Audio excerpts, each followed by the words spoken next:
महम 24 के महान क्रांतिकारी लोगों को बोलूंगा तो पोल खोलूंगा चैनल की तरफ से हाथ जोड़कर राम राम। मुझे आपको ये बताते हुए बड़ी खुशी महसूस हो रही है कि आप लोगों की क्रांतिकारी सोच के हिसाब से ही हमने महम हल्के का अपना न्यूज चैनल लॉन्च कर दिया है, जिसका नाम बोलूंगा तो पोल खोलूंगा रखा है। इस चैनल का जैसा नाम है, काम भी वैसा ही होगा। इस चैनल के पत्रकार आपकी हर खुशी गमी में आपके लिए 24 घंटे तैयार रहकर आपकी सेवा करेंगे। मैं आपसे प्रार्थना करती हूं कि आप भी इस चैनल को अपना अटूट प्रेम देंगे। इस चैनल में कार्यरत पत्रकारों को किसी प्रकार की तकलीफ नहीं होने देंगे। बलराम निवासी बहलंबा इस चैनल के प्रधान संपादक हैं। मैं आपको विश्वास दिलाती हूं कि आप लोगों की हर समस्या को वो आपके कंधे से कंधा मिलाकर हल कराने का भरपूर प्रयास करेंगे। इन्हीं आशा और विश्वास के साथ बोलूंगा तो पोल खोलूंगा स्टूडियो से अनुष्का राय आप सभी को मेरी तरफ से राम राम। आइए अब नजर डालते हैं आज की हेडलाइंस की ओर। कांग्रेस पार्टी को लेकर राजनीतिक गलियारों में चर्चा का दौर गर्म। 2 जुलाई की रैली के लिए डिप्टी सीएम दुष्यंत चौटाला ने पूरी ताकत झोंकी। बाप बेटी की जोड़ी ने हरियाणा में कांग्रेस पार्टी के चुनावों को एक तरफा बनाने के लिए लगाया एड़ी चोटी का जोर। पीएम किसान निधि की 14वीं किश्त 30 जून को आने की संभावना से किसानों की बांछें खिली। ग्रुप डी के फॉर्म भरने का समय बढ़ने से युवाओं में खुशी की लहर। गांव दुबलधन में 2 युवकों की मौत के बाद पूरे गांव में मातम पसरा।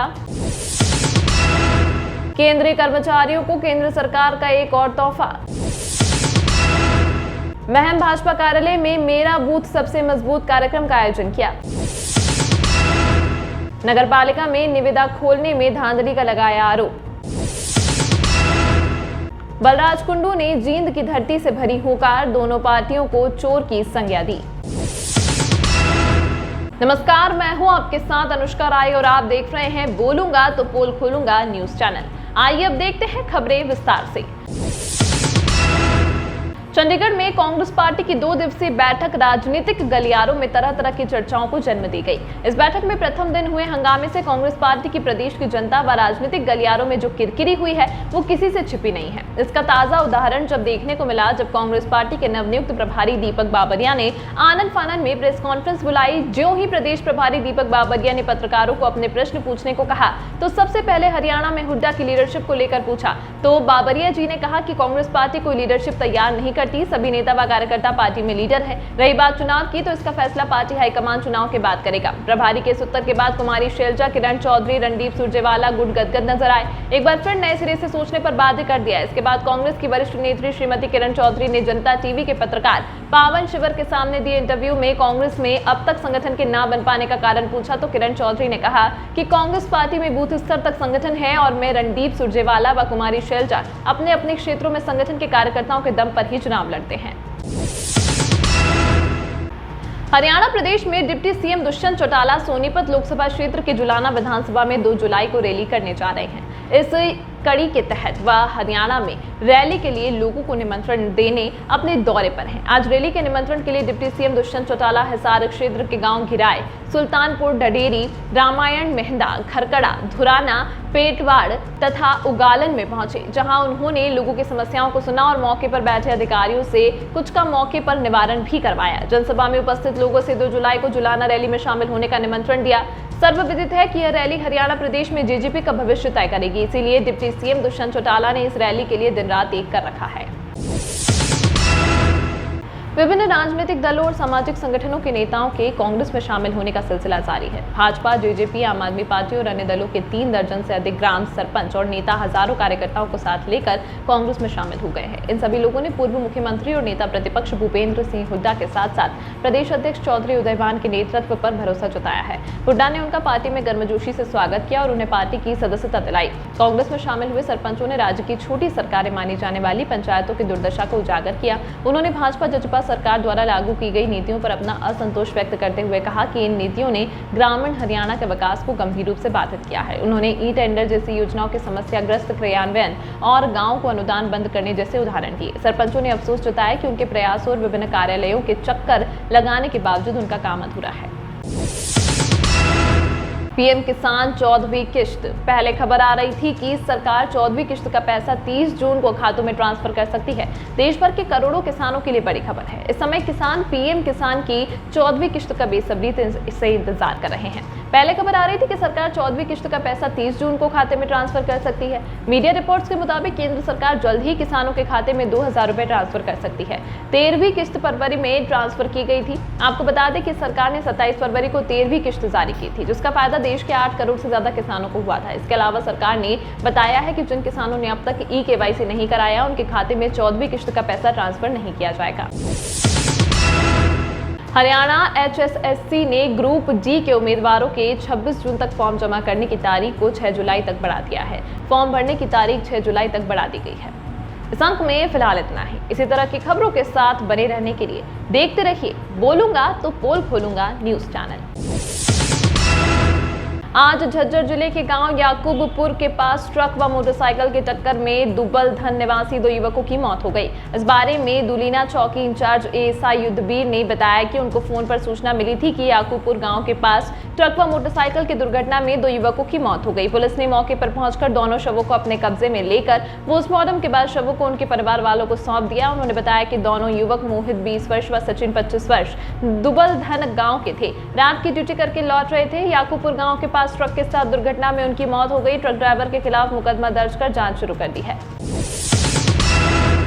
केंद्र सरकार के कर्मचारियों के महंगाई भत्ते पर बड़ा अपडेट सामने आया है। केंद्र सरकार द्वारा कर्मचारियों का महंगाई भत्ता डीए हाइक साल में 2 बार बढ़ाया जाता है। अब जुलाई महीने में सरकार डीए में बढ़ोतरी करेगी, लेकिन उससे पहले खबर आ रही है कि कर्मचारियों को मिलने वाला डीए 42% से बढ़कर 50% होने जा रहा है। सरकार के इस फैसले के बाद सैलरी में सीधे 9,000 रुपए की बढ़ोतरी होगी। आपको बता दें कि सरकार ने मार्च महीने में केंद्रीय कर्मचारियों के डीए में 4% की बढ़ोतरी की है, जिसके बाद महंगाई भत्ता बढ़कर 42% हो गया है। यह बढ़ोतरी जनवरी 2023 से लागू हो गई। अब अगले महंगाई भत्ते की घोषणा जुलाई 2023 से होनी है। उम्मीद है कि अगली बढ़ोतरी भी 4% होगी।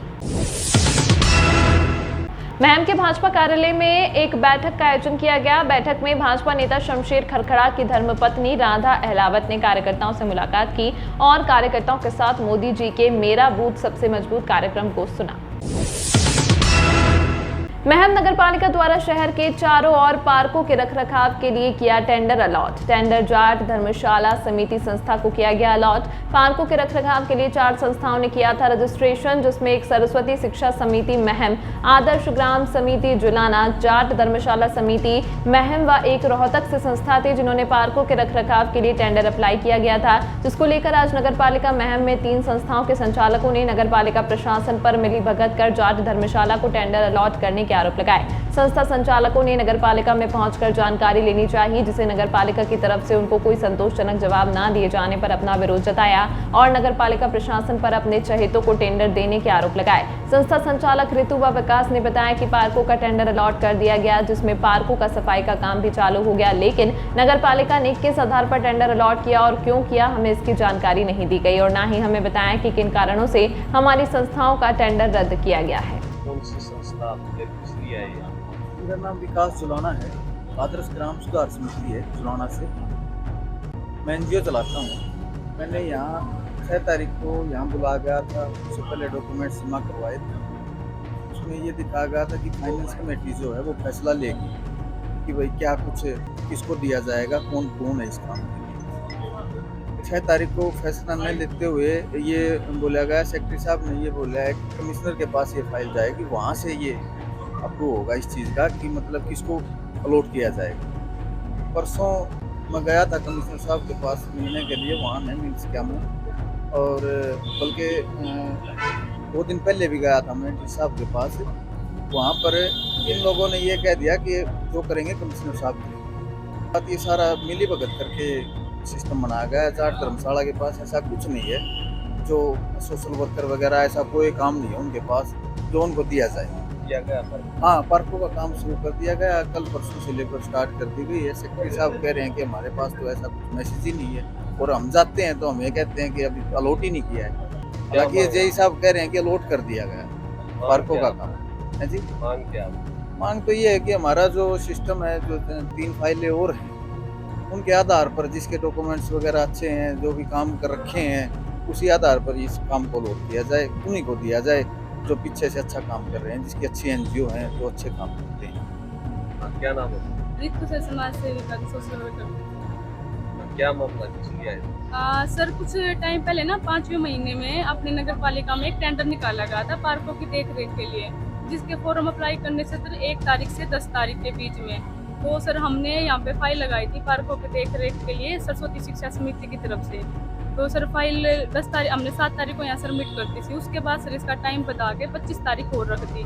उसके बाद सर 6ठे महीने में एक यहाँ पे मतलब एक कमेटी बिठाई गई सर 4 मेंबरों की कि भाई फाइल ये बताएंगे कि किस सोसाइटी को पार्कों के देख रेख का टेंडर देना है। तो इसमें सर 4 फाइल थी। एक तो जुलाना से आदर्श नाम से थी, एक हमारी मैम से सरस्वती शिक्षा समिति, एक जाट धर्मशाला के नाम से आई थी और एक रोहतक से थी सर। तो चारों में सर कोई यहाँ पे हमें अब आज तक सर कोई रिप्लाई नहीं मिला है कि भाई किसको दिया गया। लेकिन जबकि सर देखा जा रहा है पार्कों में काम स्टार्ट कर दिया गया है, सारा पेड़ पौधों की कटाई वगैरह वगैरह। तो यहाँ पे सर प्रशासन से यही पूछने के लिए आए थे कि सर किसको पार्कों का टेंडर दिया गया है और किस भी आप पे दिया गया। अगर हमें नहीं दिया गया तो सर हमारी सोसाइटियों में क्या कमी थी, किसके ऊपर सर उनको दिया गया और क्या इसकी गाइडलाइन थी। टेंडर का मतलब होता है सर कोई ना कोई अमाउंट भरना, लेकिन अब की पर सर अमाउंट का तो कोई इसमें था ही नहीं किस्सा कि भाई अमाउंट लगाओ फिर तुम्हें टेंडर मिलेंगे। तो सिर्फ ये थी कि कोई भी सोसाइटी हो या RAW हो वो एक्टिव होनी चाहिए, वो 3 साल से काम उससे कंटिन्यू करना होना चाहिए। तो 3 साल सर हमें काफ़ी साल हो गए हम सोशल वर्क कर रहे हैं। काफ़ी जगह सर पेड़ पौधों के लिए काफ़ी हम सर ये कैंप लगाते रहते हैं। तो उसी भी आप पे सर हमने भी यहाँ पे फाइल लगाई थी। तो यहाँ के प्रशासन की तरफ से कोई जवाब नहीं आया। सब हमें मिसयूज ही कर रहे हैं कि अभी रोहतक फाइल गई हुई है कमिश्नर के पास, रोहतक फाइल गई हुई है कमिश्नर, कोई किसी का कोई रिप्लाई नहीं है सर। यहाँ पे कोई कुछ बता ही नहीं रहा, कुछ भी जवाब ही तो नहीं दे रहे सर। आज इसीलिए इकट्ठा हुए कि हमें जवाब तो दे दीजिए। हमें इस बात पे खुशी है सर, हमारे पार्क का काम स्टार्ट हो चुका है, अच्छी देख रेख हम भी यही चाहते हैं। लेकिन सर हमें सिर्फ एक जवाब चाहिए कि हमारी जो फाइल थी उसमें क्या कुछ कमी थी, ताकि आगे के लिए सर हमें पता चले भाई इसमें ये कमी थी और जाट धर्मशाला वाले में ये डॉक्यूमेंट थे। इस व्याप आज सर सेक्रेटरी नहीं आए हुए हैं। सेक्रेटरी से वैसे सर मैं 2-3 बार बीच में आई थी यहाँ पे मिलने के लिए, यही कंफर्म करने के लिए कि सर क्या रहा पार्कों की देख रेख के लिए। एक ही जवाब मिलता था कि भाई रोहतक फाइल गई है कमिश्नर के पास। वहाँ सर हमने कंफर्म किया तो यही बोला गया कि हमारे पास सिर्फ एक फाइल आई थी, उसके ऊपर हमने पास करके दे दिया है। 3 फाइलों ने भाई 3 सोसाइटी वाले मेंबरों ने मना कर दिया है कि वो पार्क नहीं लेना चाहते। अब टाइम पे सर कुछ ना कुछ अलग अलग न्यूज ही आ रही थी हमारे पास में। हाँ सर बिल्कुल साफ साफ दिखाई दे रहा है कि सर एक तो मान लीजिए अगर ये छाटते अच्छी फाइल छाटते और डॉक्यूमेंट देख के उसको वेरीफाई करते तो कहीं ना कहीं और सोसाइटी भी थी तीनों, उनका किसी ना किसी का तो नंबर पड़ता। एक जाट धर्मशाला को मैं पूछना यही चाहती हूँ क्या उन्होंने कोई सोशल वर्क कर रखा है, कहाँ उन्होंने काम कर रखा है, कुछ ना कुछ तो सर हमें दिखाया जाए या बताया जाए। बलराज कुंडू ने जींद की धरती से भरी हुकार, कांग्रेस व भाजपा दोनों पार्टियों को लिया आड़े हाथों, एक को छोटा चोर व एक को बड़ा चोर कहा और आगामी विधानसभा चुनाव में जनता से इनको समझने को कहा। एक जनसभा को संबोधित करते हुए कहा कि आने वाले दिनों में देख लेंगे कि छोटा चोर और बड़ा चोर कौन सा है। बेटों को भी मौका देखना फिर देखना क्या होगा, फिर दिखाएंगे कि राज कैसे होता है। 9 साल पहले जिसको गाली देगा आप सबने नकार के 9 सीटों पे छोड़ दिया था, आज जित भी जाऊं इनका तो उठा होगा। इन कौन सी मुकारण लगी हुआ है पार्टी रो ये मानस गलत क्यों ठीक हूं बता दो। हमारे पास विकल्प नहीं है, इसलिए अब दोनों में तो छोटा चोर कौन सा उसने पकड़ लिया। गलत कहूं ठीक हूं और कोई विकल्प नहीं है। अगर आप चाहो कि इस जींद की धरती से इस प्रदेश को